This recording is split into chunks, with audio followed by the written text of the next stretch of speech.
Now, as I thank you for joining me in and on today's message and purpose about resilience, we never know if we're going to get another moment like this. We never know if we're going to get another day like this. So when I say, like now, thank you for joining me today, I really mean that, because we never know beyond this moment if there will be another moment. But for now, let's roll with the possibility that the next 500 seconds of this moment will sustain us for just that time, and then do with it what we can do with it, and hopefully be productive with it. Now, I say that to say, as a preamble to this discussion today, if you're with me so-called yesterday, or yesterday's episode, I mentioned again or recalled the lesson I learned about love. As you can see in this episode today, by the title, I'm not in love today. I know that sounds kind of silly, but I think it's worthwhile mentioning that to you, because it makes sense to mention it as maybe a prelude how we're getting to this conversation today. So I know to say that I'm not in love sounds kind of silly if you did tune in yesterday about love itself and the substance of love. Yet today I'm talking about I'm not in love. You might say, hey, hold on, man. And you might think also that sounds kind of sappy and out of left field to say I'm not in love. But thank you for tuning in today. And you probably expected to hear on anything related to love from a riveting Barry White voice on love and on resilience. But then you get this guy, me, with not even half of the register or resonance or stature of Barry White. But now back to the episode title. I'm not in love. Just how can this non-Barry White guy talk about love or resilience or not being in love? I know I mentioned resilience and love as a presumably unique, common, and strong feature that I say we all have. But here I leading in with this conversation about being not in love. Well, if you can, let me say on the head of this, thank you for giving me about 500 seconds to make my case in saying that. And let me jump into the heart, pun very intended, about not being in love. You and I, us, we already have love between us. You and I, we already have love between us. You and I, separately, already have love before we ever meet or talk or exchange energy. Pardon, but this love and not in love thing does not revolve or vibrate around sex. It doesn't. You already have love. I already have love. We already have love without each other and way before we consecrate love between us. Simply said, you only exist through love by love. I exist here only through love and by love.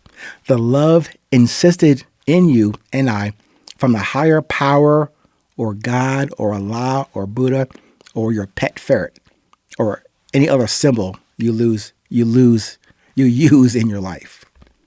If you can accept that foundational set of statements, I can say without hesitation, whether I know you or not, I love the love in you. I love the love in you. Just say that to yourself and consider how that feels and the meaning. Whether talking to or observing or passing by a man or woman on the street. Can you at least consider the truth of that statement I just made to you? That you could freely and openly love the love in a person without any strings attached, and certainly with no expectations or anticipated response. We already have love, and neither you nor I, we never created it. Just like neither you nor I created ourselves or this life. That job was taken a long time ago. The life and love, power, and force source that presented us individually and into this world. Yes, into all of the good, the bad, and the ugly aspects of this world. That was all created within and before us, gracing us with the constants that we did not create.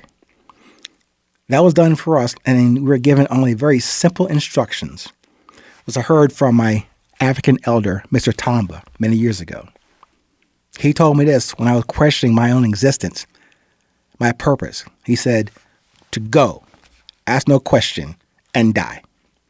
And I restate that guidance in producing all of these episodes and through all the resources within and around us on my respective resilience pathway.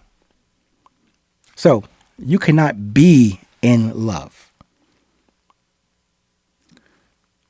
when, before, during, and after your birth, every day, on a daily basis, you are love at your essence and from your defined source. I really, really hope that you can observe that for yourself, that you can also communicate that for and to yourself. Before you start down a descending path looking for that other half of you or for your so-called soulmate or partner, and pardon me for saying this so directly, your first and only partner in this life, and that's even being a bit haughty and pompous in saying that, but calling the author of your life and love and your very existence, again, God, Allah, Buddha, whatever, calling that entity as your partner, that should sound straight silly right now. I do not think, no, observe that he needed your or my help in the creation department. Let's leave that responsibility and accountability to the builder and the creator of you and of me. Search and research the internal OEM manual in your heart. I say to look there because that's about as close as you can get to the creator's office. Wait patiently outside. Take a number. Hint, there's only two numbers when you're waiting, 1 and 0. And they both mean love. And that's your ticket for service. Next, pay attention. Stay present. Stay current. Remember, whatever you are in this world, whatever you do in this world, it is always